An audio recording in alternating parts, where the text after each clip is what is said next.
when I get ready to go into these tight corners like this, I'm going to use a smaller angled brush.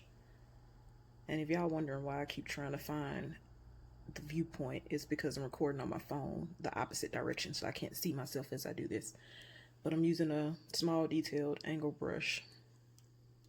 You can also, I said detailed, but you can also use a detailed brush, but I'm using a small angled brush to get into those fine white lines. You want to make sure you get the excess water off. I already started this painting a while ago when I was doing my marbleized acrylic fluid paintings. This is what some of these blues are that fell onto the tarp that day. So I used those for the sky. I'm using the Mars black paint right now for the hair. I also use those same acrylics from my fluid art for the highlights and lowlights for the hair. So this is basically Goku and Vegeta. Vegeta's in the background. I'm gonna start the tedious process of coloring in all of Vegeta's hair. But I need my phone to do that because the picture is on my actual phone. So I'll time lapse the rest of this video after I basically view the hair and all that crap. So after I review the picture and see what details I need to add. But yeah, I just wanted to let you guys in on what I was doing. I basically drew this by hand, sketched it by hand. Then I went over it with a Sharpie permanent black marker. And that's just so if, you know, kids color all the lines. So I do too. If I paint outside the line, I already detailed it in Sharpie. So hopefully I can see that as I'm painting.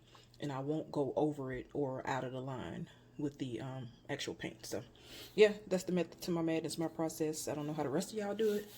This video might get long once I start working on all the other details, but I'm gonna try to just time lapse it and speed through it because I tend to ramble and talk too much. But that's about it. Please like, comment, subscribe.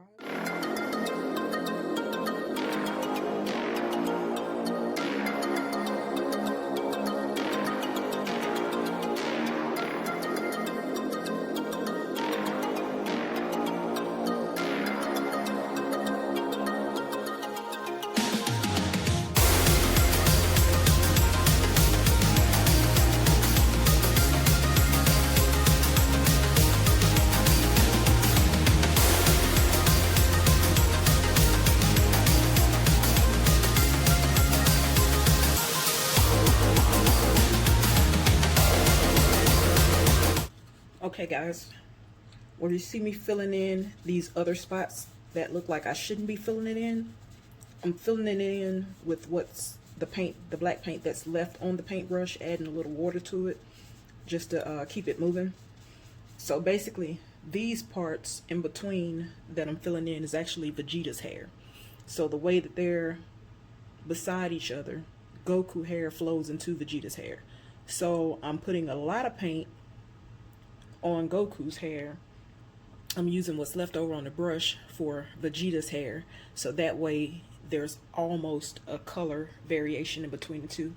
And that's just basically it. I just wanted to come in and say that part so y'all wouldn't get confused with why I didn't dip back into the paint before going into this one, this one, this one, and this up here. All of this I purposely highlighted and low lighted first because I knew Vegeta's hair was in the foreground, so I didn't want to confuse what all these big spaces over here, of course, is Goku. So I didn't want to confuse these two spaces together.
Okay guys, as you can see, a little bit of paint takes you a long way.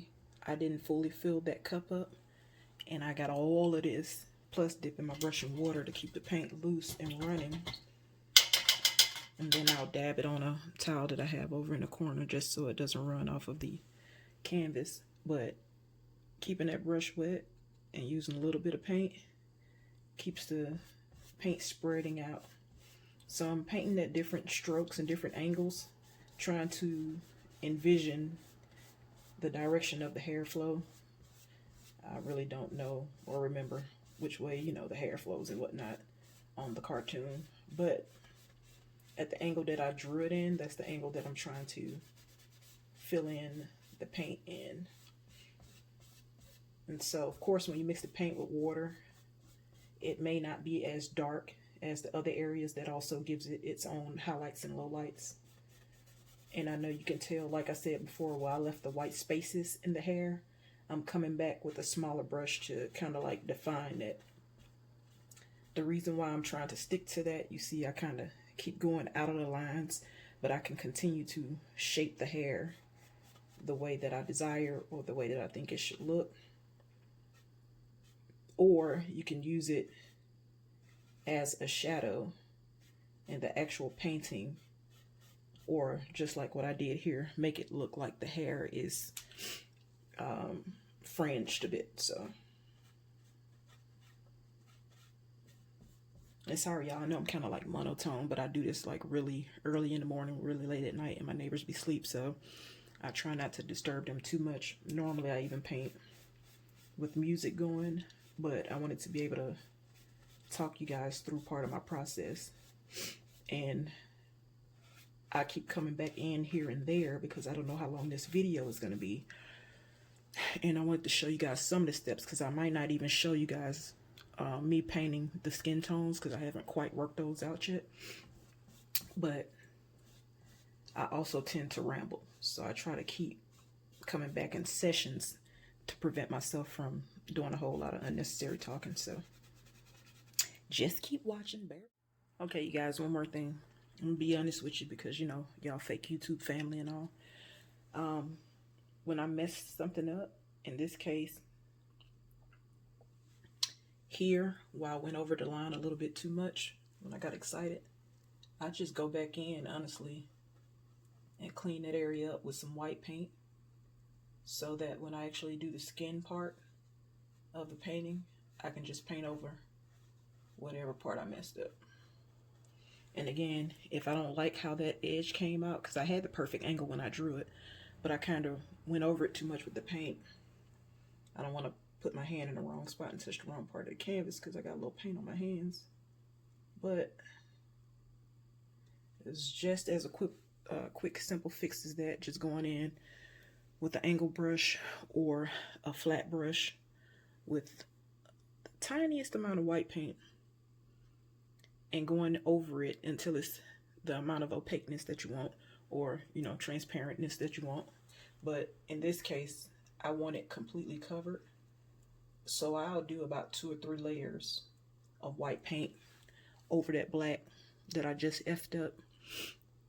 And normally I curse like a sailor, but I'm trying to make sure this is kid friendly, because, you know, what kid don't like Dragonball Z? So anyway, yeah, that's basically it.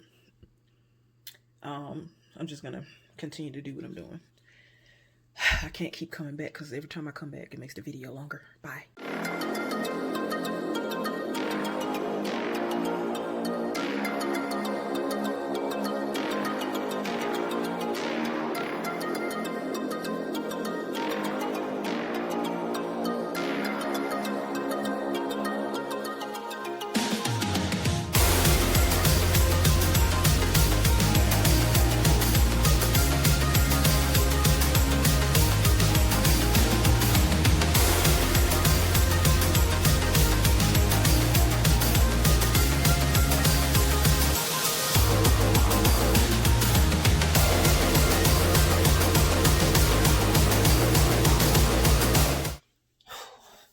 Okay guys, so at this point you can try to be ambidextrous, which I'm not, or you could just say you don't care and you know, if you got to color the lines, and then just go back over it with that same Sharpie you outlined with, or, you know, with a detail brush if you have a steady hand, which I also do not because I drink a lot of caffeine. So, as you can see, you probably can still see, let me move. You can still see faintly that line that I was trying to cover up with the white paint and another clip. If you still can see that line, all you have to do is keep adding coats of orange or whatever color that you're using over that until you no longer see it.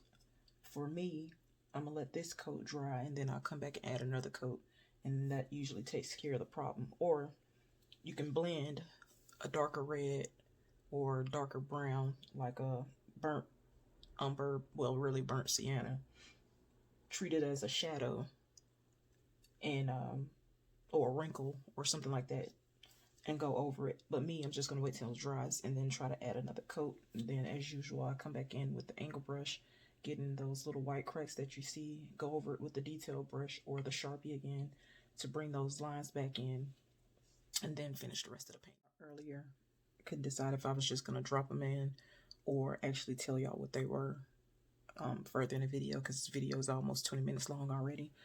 Basically, this is a flesh tone for the skin, vermilion, orange, orange white, yellow ochre, burnt umber, not titanium white, a transparent white from Liquitex, which is just to lighten the colors up but not really mix it. So that's also that same transparent white. And that's about it. I only need a few colors for this, which is the flesh tone. These would be highlights, lowlights, all that good stuff. And then, of course, this is for his shirt.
Okay guys, no cap, I'm not even gonna hold y'all to it. It was way harder to paint those fine lines back in than it was to draw them in. So first I sketched it, then I drew the sketch in, then I painted it, or at least started painting it. I started with the hair, and then I worked on the clothing and the body. So my flesh tone paint is kind of over. So Goku's a little bit more darker skin than it should be. But other than that, I'm pretty much done. I'm gonna touch up the white around his eyes, and that's gonna be a wrap. But yeah, if you draw something, try not to paint the lines, because it's gonna be way harder to fix that. So anyway, thank you for watching.